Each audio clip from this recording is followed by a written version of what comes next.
Uçuş ötesi başlamadan önce güçlü alkışlarla numara edin.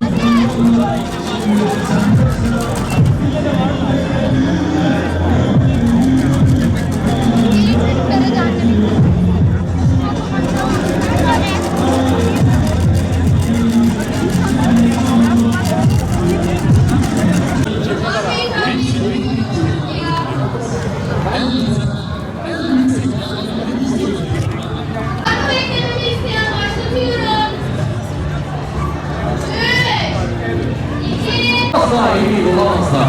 Atam gökyüzü bizlere emanettir. Merhabalar, ismim Toprak Tankollu. ODTÜ Makine Mühendisliği 4. sınıf öğrencisiyim. Şu anda da okulumuzun proje takımlarından ODTÜ Robot Topluluğu'nun Metin Formula Racing takımının kaptanıyım. Şöyle ki hem yani ilk iten sebeplerden biri mühendislik öğrencisi olmamız ve kendimizi geliştirmek açısından bir proje yapma isteğimiz. Hem de bizim klasmanımızda özellikle formül arabaları konusunda motor sporlarına olan heyecanımız, özellikle de ilgimiz bizi çok fazla iten bir konuydu. Zorluk açısından, kendi projem açısından yani takımımızın projesi açısından konuşursam bizim en büyük sorunumuz maliyet oldu. Formula Student ve motor sporları şu an ülkemizde çok gelişmiş bir kategori olmadığı için maliyetler fazla oluyor ve insanlar bu kadar maliyeti mantıklı bulmuyor. O yüzden sponsorluklarda ve sponsorlukların değerleri konusunda bazen istediğimiz şeyleri karşılamakta zorlanabiliyoruz.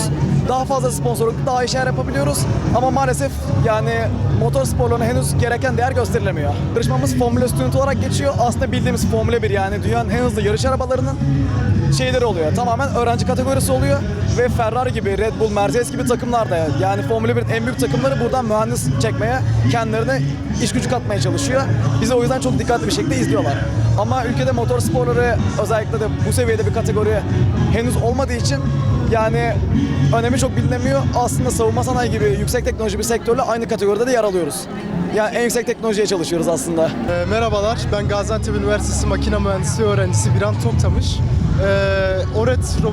ORET yani Otomobil, Robot ve Enerji Topluluğu olarak öğrenci topluluğumuzla yaptığımız bir aracımızdır kendisi. Bu arabayı yapmamızdaki tek sebep kendimizi geliştirmek oldu mühendislik açısından. Halihazırda 3 tane arabamız var. Bu sadece bir tanesi. Hep full elektrikli araçlarımız. Üstünde gördüğünüz koltuk haricinde hepsi milli yerlidir. Bizim tasarımımız ve bizim yapımımızdır. Genel olarak maddi problemlerle sıkıntı çektik. Sağ olsun üniversitemiz olsun, sponsorlarımız olsun bize çok destekte bulundular. Bu gibi sıkıntılar oldu hep. Çalışma saatlerimiz hep bunun gibi araçlar yapmak gerçekten zor işler. Sabahımızı akşamımızı gerçekten saymıyoruz. Bunun gibi zorluklar çektik ama başardık sonunda. Bize hem maddi hem özellikle manevi olarak destek olmalarını istemekteyiz. Malum maddi geçtim manevi olarak da desteğe ihtiyacımız var. Çok sağ olun, ben teşekkür ederim.